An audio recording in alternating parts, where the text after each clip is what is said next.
Bismillahirrahmanirrahim. Assalamu alaikum, ninth class. I hope you all are fine.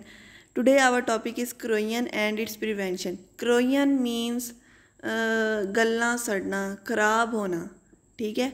अब हम लोगों ने मेटल्स को डिस्कस कर लिया, हमने उनकी ऑक्सीडेशन स्टेट को डिस्कस कर लिया कि हम उसकी ऑक्सीडेशन स्टेट कैसे निकालते हैं. फिर हम लोगों ने डिफरेंट मेटल्स को यूज़ करते हुए इलेक्ट्रोलाइटिक सेल, गैल्वेनिक सेल को देख लिया कि वो कैसे वर्किंग करते हैं. फिर हमने उनके साल्ट को एज ए इलेक्ट्रोलाइट यूज़ करके देख लिया. ये सब देख लिया. ठीक है. लेकिन इसके अलावा अगर हम मेटल्स की डिस्कशन कर ही रहे हैं तो अगर हम अपने इर्द गिर्द देखें, आप आयरन की एग्जांपल ले लें तो आयरन जो है उसको जंग लग जाता है, वो ख़राब हो जाती है. तो वो भी कैसे ख़राब होती है, उस ख़राब होने में भी, मेटल्स के ख़राब होने में भी ऑक्सीडेशन रिडक्शन रिएक्शन जो है इन्वॉल्व होते हैं. ठीक है. तो कोरोजन को इसलिए यहाँ पर डिस्कस किया गया कि मेटल्स जो हैं वो कैसे कोरोजन का शिकार होती हैं, क्योंकि आपको पता चल गया कि मेटल्स के अंदर ऑक्सीडेशन, मेटल्स नॉन मेटल्स के अंदर, एलिमेंट्स के अंदर ऑक्सीडेशन रिडक्शन का प्रोसेस हो रहा है. उस प्रोसेस को यूज़ करते हुए, उस प्रोसेस के होते हुए कोरोजन कैसे हो जाती है और हम उसको कैसे कंट्रोल कर सकते हैं, ये हमने आज डिस्कस करना है. तो सबसे पहले हम कोरोजन को थोड़ा अंडरस्टैंड कर लेते हैं कि क्या है. Corrosion is slow and continuous eating away of metals by the surrounding medium. ये स्लो और मुकम्मल आहिस्ता आहिस्ता मेटल के खाए जाने का अमल है बाय द सराउंडिंग मीडियम, उसके इर्द गिर्द के माहौल की वजह से. It is a redox chemical reaction. ये रिडॉक्स रिएक्शन है that take place by the action of air and moisture with the metals. जब हवा और उसकी नमी मेटल्स के साथ रिएक्ट करती हैं तो फिर ये रिडॉक्स रिएक्शन होता है, जिसकी वजह से मेटल्स जो हैं वो कोरोजन का शिकार होती हैं. The most common example of corrosion is rusting of iron. Most common example जो है वो आयरन की रस्टिंग है, मतलब आयरन का जंग लगना. इसको हम थोड़ा डिटेल में आपकी बुक में जैसे लिखा हुआ है बेटा, उसकी अगर मैं आपको ऐसे ही लेक्चर दे देती तो आपको समझ नहीं आनी थी. इसलिए बुक की रीडिंग साथ साथ कर रही हूँ ताकि आपको समझ आ जाए और आपको बुक से याद करना आसान हो. ठीक है. Corrosion is a general term. Corrosion एक टर्म है, but the corrosion of iron is called rusting. Corrosion of iron, iron का ख़राब होना रस्टिंग कहलाता है. The important condition for rusting is the moist air. Rusting के लिए जो इम्पोर्टेंट कंडीशन है वो है मॉइस्ट एयर. मतलब कि हवा दो तरह की होती है. एक होती है सादा हवा जिसमें नमी नहीं होती, एक नमदार हवा होती है जिसमें नमी होती है. जंग जब लगेगा in the presence of moisturised air लगेगा. ठीक है. आपके पास अगर आयरन के साथ रिएक्ट करने वाली जो एयर है वो मॉइस्चराइज्ड है, वो गीली है, उसमें नमी है, तो फिर आपके आयरन को जंग लगेगा, नहीं तो आपके आयरन को जंग नहीं लगेगा. There will be no rusting in the water vapours free of air and air free of water. मतलब कि अगर वाटर उसके साथ रिएक्ट कर रहा है तब भी उसको कुछ नहीं होगा, अगर एयर उसके साथ रिएक्ट करिए तब भी उसके साथ कुछ नहीं होगा. लेकिन अगर वाटर एयर के साथ मिल के उसके साथ रिएक्ट करेगा तो फिर उस पर असर होगा. इसी तरह एयर अगर वाटर के साथ मिलकर उसके साथ रिएक्ट करेगी तो फिर उस पर असर होगा. Now we study the chemistry of rusting process. अब हम रस्टिंग प्रोसेस की केमिस्ट्री समझते हैं. Stains and dents on the surface of iron provide the site for this process to occur. किसी भी जगह पर जो दाग लगा है या जो कोई चोट लग गई है उस चीज़ को, या वहाँ पर क्रैक आ गया है या वहाँ पर डेंट आ गया है, तो उस जगह पर आपको कोरोजन स्टार्ट हो जाएगी. ठीक है. Dent on the surface of iron provide the site. वहाँ पर वो साइट बन जाती है इस प्रोसेस के होने के लिए. The region is called anodic region. अब जहाँ पर वो डेंट पड़ गया उसको हम एनोडिक रीजन बोलते हैं, मतलब कि वो एज ए एनोड काम करेगी. और आपको पता है कि एनोड पर क्या होती है, ऑक्सीडेशन. ठीक है. तो मीन्स के उस एरिया के अंदर ऑक्सीडेशन होनी है. And following oxidation reaction take place here. और वहाँ पर ऑक्सीडेशन रिएक्शन क्या होता है कि वहाँ का जो आयरन एटम है, जो एनोडिक साइड का जो आयरन एटम है, वो इलेक्ट्रॉन को लूज़ करके आयंस के अंदर चेंज हो जाता है और loss of electron is called oxidation. This loss of electron damage the object. उस इलेक्ट्रॉन के लॉस करने से ऑब्जेक्ट खराब हो जाता है.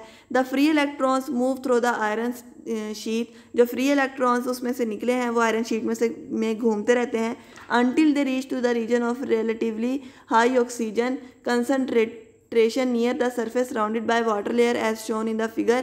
नीचे एक फिगर बनी हुई है आपकी बुक के अंदर, आप देखेंगे तो आपको समझ आ जाएगी. This region act as a cathode and electrons reduce the oxygen molecule in the presence of H positive ion. अब देखें, ऑक्सीजन वाटर में है, ऑक्सीजन एयर में है.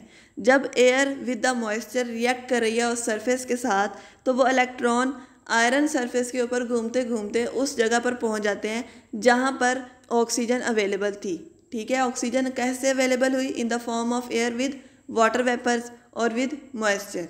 ठीक है, वो एरिया जहाँ पर वो मॉइस्चराइज्ड एयर अवेलेबल है वो area as a cathodic region act करेगा और वहाँ पर जो इलेक्ट्रॉन्स हैं वो उनकी रिडक्शन करवा देंगे, ऑक्सीजन की रिडक्शन करवा देंगे in the presence of H positive आइन। और H पॉजिटिव भी आपको पता है वाटर से आ सकता है। ठीक है, O2 + 4H पॉजिटिव + 4 इलेक्ट्रॉन उससे बन जाता है water. The H positive ion are provided by the carbonic acid. Carbonic acid provide करता है H positive which is form because of the presence of carbon dioxide in water. Water के अंदर carbon dioxide की वजह से carbonic acid बन जाता है। That is why acidic medium accelerate the process of rusting. तो एसिडिक मीडियम, आपको पता है वाटर के अंदर कार्बन डाइऑक्साइड अवेलेबल है, कार्बोनिक एसिड वहाँ पर बन गया तो वो क्या हो गया? Acidic medium. एसिडिक मीडियम के अंदर क्या हो गई? रस्टिंग स्टार्ट हो गई। ठीक है, the overall redox reaction without the formation of rust, जो ओवरऑल रिडॉक्स रिएक्शन है जिसके अंदर रस्ट नहीं बन रही, अभी रस्टिंग के प्रोसेस के अंदर रस्ट बनती है, अभी रस्ट बनना स्टार्ट नहीं हुई, अभी सिर्फ रस्टिंग का प्रोसेस हो रहा है।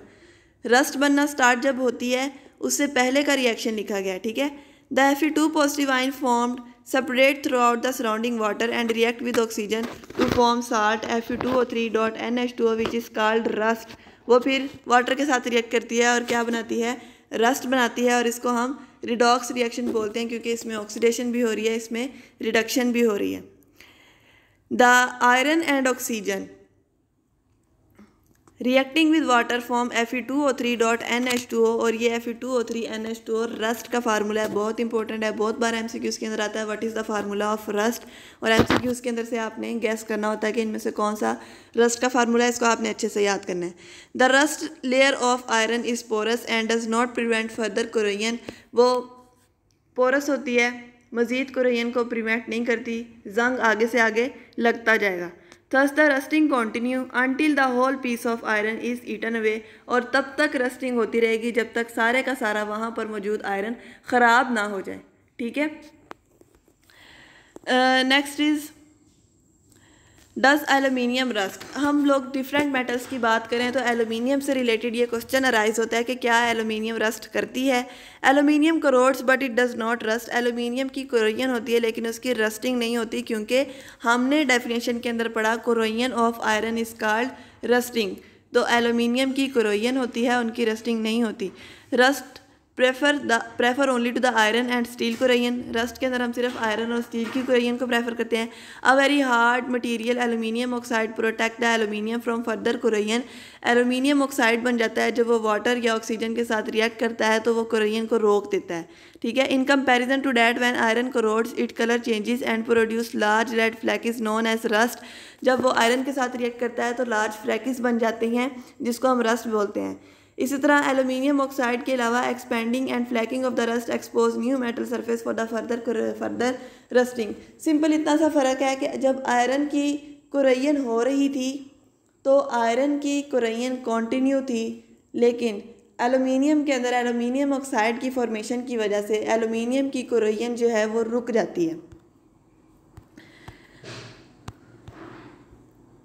उसके बाद है हम कोरोजन को रोकने के लिए कौन कौन से मेथड्स यूज़ करते हैं। सबसे पहले है रिमूवल ऑफ स्टेन्स। आपको पता है कि वहीं पर कोरोजन स्टार्ट होगी जहाँ पर स्टेन या डेंट हुआ, तो हम उस स्टेन को अगर रिमूव करवा दें तो हम कोरोजन को रोक सकते हैं। The region in the iron rod act as the site for the corrosion if the surface of iron is properly clean. अगर उसको मुकम्मल तौर पर क्लीन कर दिया जाए तो उसको रोका जा सकता है।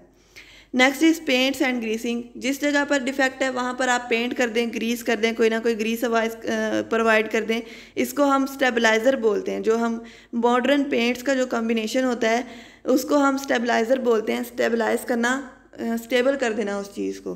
ठीक है, इसलिए उसको हम स्टेबलाइज़र बोलते हैं जो कि प्रोटेक्शन प्रोवाइड करता है against corrosion. Okay, next is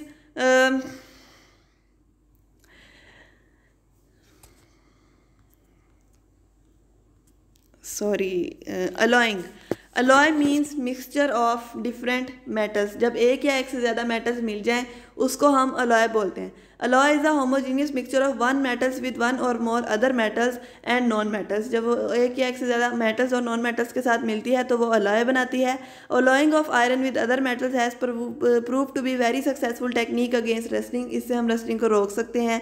the best example of alloying is the stainless steel. Stainless steel के अंदर डिफरेंट मेटल्स को मिक्स करके बनाया जाता है, which is a good combination of iron, chromium और निकल, जो कि आयरन, क्रोमियम और निकल को मिलाकर बनाया जाता है। Next process for reducing is metallic coating. The best method for the protection against the corrosion of metals expose to the acidic condition is coating the metal with other metal. आप एक metal को दूसरी metal से coat कर दें तो आपकी वहाँ पर corrosion रुक जाएगी। ठीक है। For example corrosion resist metal like zinc को आप कर सकते हैं, स्टीन को कर सकते हैं, टिन को कर सकते हैं, क्रोमियम को कर सकते हैं आयरन की सरफेस पर, उससे आप corrosion को रोक सकते हैं। It is very most widely applied technique in the food industry where the food is tin packed. आपको पता है कि जो प्रिजर्व फूड होती है वो टिन पैक्स के अंदर आती है, उसके अंदर सेम प्रोसेस ही यूज़ किया जाता है। ठीक है। The container of iron are coated with tin. उसके अंदर विद टिन, आयरन के जो कंटेनर है उसको टिन से कोट कर दिया जाता है to give the longer life, जिससे उनकी लाइफ लॉन्गर हो जाती है। और आपको पता है कि उसके अंदर corrosion नहीं होती। वो जो आयरन का बॉक्स होता है उसके ऊपर corrosion नहीं होती, क्योंकि आयरन को स्टेनलेस स्टील से कवर किया जाता है। Metallic coating can take place by physical as well as electrolytic method. इसके फिजिकल मेथड से भी हो सकता है, इलेक्ट्रोलाइटिक मेथड से भी हो सकता है। अल्लाह ताला आपको अपने हिफ्ज़-ओ-ईमान में रखे। अल्लाह हाफिज़।